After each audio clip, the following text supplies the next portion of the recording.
स्वागत है स्टूडेंट, फिर से हमारे चैनल पर हम आपके लिए लेकर आए हैं प्रवाह हिंदी कार्य पुस्तिका क्लास 6 एंड 7 के लिए, जिसमें हम कार्यपत्रक 18 तक अपने चैनल पर पहले से ही हल करके डाल चुके हैं। आपने शायद देख लिए होंगे, और या नहीं देखें तो आप हमारे चैनल को खोलकर प्लेलिस्ट में जा कर के देख सकते हैं। हिंदी के अलावा हमने इंग्लिश के कार्यपत्रक भी डाल रखे हैं। लगभग 50 कार्यपत्रक हमारे कंप्लीट हो चुके हैं और आगे के कार्यपत्रक हम नियमित रूप से डाल रहे हैं, वहाँ भी आप जाकर देख सकते हैं।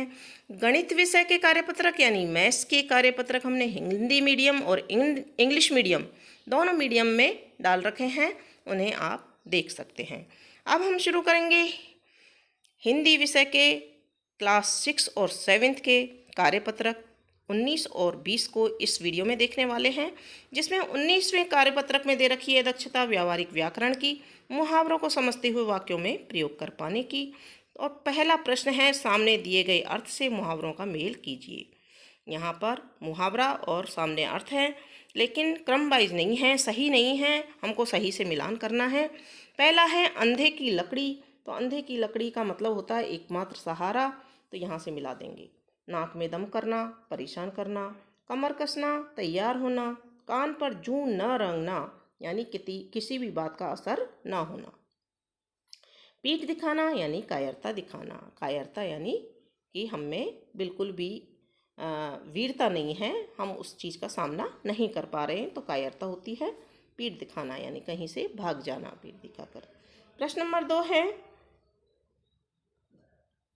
नीचे लिखे वाक्यों को कोष्टक में दिए शब्दों में से चयन करके पूरा कीजिए। तो यहाँ पर ये दो वाक्य दे रखे हैं, इनमें से हमको अकल बड़ी या भैंस, तो भैंस आ जाएगा। कुत्ते की दुम टेढ़ी, यहाँ टेढ़ी आ जाएगा। भैंस के आगे बीन बजाना, इनमें से बीन बजाना आ जाएगा।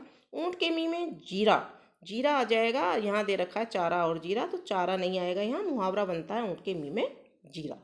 बंदर क्या जाने अदरक का स्वाद, यहाँ अदरक और मिठाई में से अदरक आ जाएगी। प्रश्न नंबर 3 है, मुहावरों का अर्थ लिखते हुए वाक्यों में प्रयोग कीजिए। जैसे कि टूट पड़ना, इसका अर्थ है झपटना, वह लड्डू को देखते ही टूट पड़ा। अगला है खिल उठना यानी कि खुश होना, अपने मित्र को देखकर अंकित खिल उठा यानी खुश हो गया। अगला है ठान लेना, दृढ़ निश्चय कर लेना, मुकेश ने ठान लिया कि वह इस बार कक्षा में प्रथम आएगा। अगला है दंग रह जाना, आश्चर्यचकित होना। वाक्यों में प्रयोग हम कुछ भी कर सकते हैं। मैंने यहाँ पर लिखा है वाक्य, किसान के पुत्र को राज्य स्तर खेल प्रतियोगिता में प्रथम आते देखकर गांव वाले दंग रह गए। ठीक है। मुंह ताकना, दूसरों पर निर्भर रहना, स्वाभिमानी व्यक्ति कभी भी किसी का मुंह नहीं ताकते हैं। इस तरह से ये डन होता है आपका कार्यपत्रक नंबर 19। अब देखते हैं कार्यपत्रक नंबर 20, जिसमें दक्षता है गद्यांश या पद्यांश को पढ़कर समझ के साथ उत्तर दे पाने की। नीचे लिखी कविता को पढ़कर पूछे गए प्रश्नों के उत्तर दीजिए। तो यहाँ पद्यांश दे रखा है, जिसको हम पढ़कर देख लेते हैं एक बार।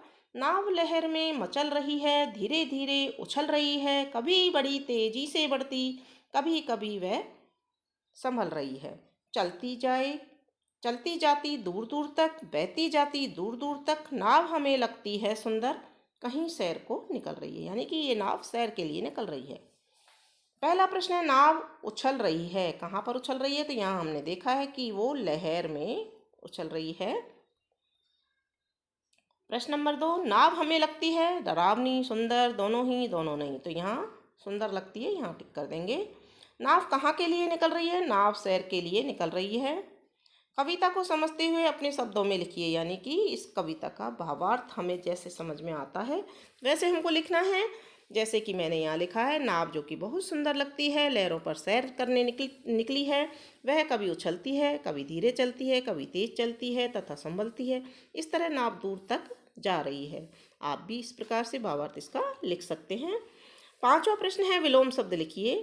पहला है पास पास, इसका हो जाएगा दूर दूर, धीरे धीरे, तेज तेज, कभी कभी, सदा या हमेशा, बड़ी बड़ी, छोटी छोटी, सुंदर, बदसूरत, चलते चलते, रुकते रुकते। इस तरह से ये कार्यपत्रक नंबर 20 भी हमारा डन होता है। तो इस वीडियो में हमने देखें कार्यपत्रक 19 और 20 को हल किया है। इससे आगे के कार्यपत्रक भी हम नियमित रूप से हल करके डालते रहेंगे। अगले कार्यपत्रक देखने के लिए स्टूडेंट्स जुड़े रहिए हमारे चैनल से। चैनल को सब्सक्राइब कीजिए, वीडियो को लाइक कीजिए और दोस्तों के साथ शेयर कीजिए। धन्यवाद।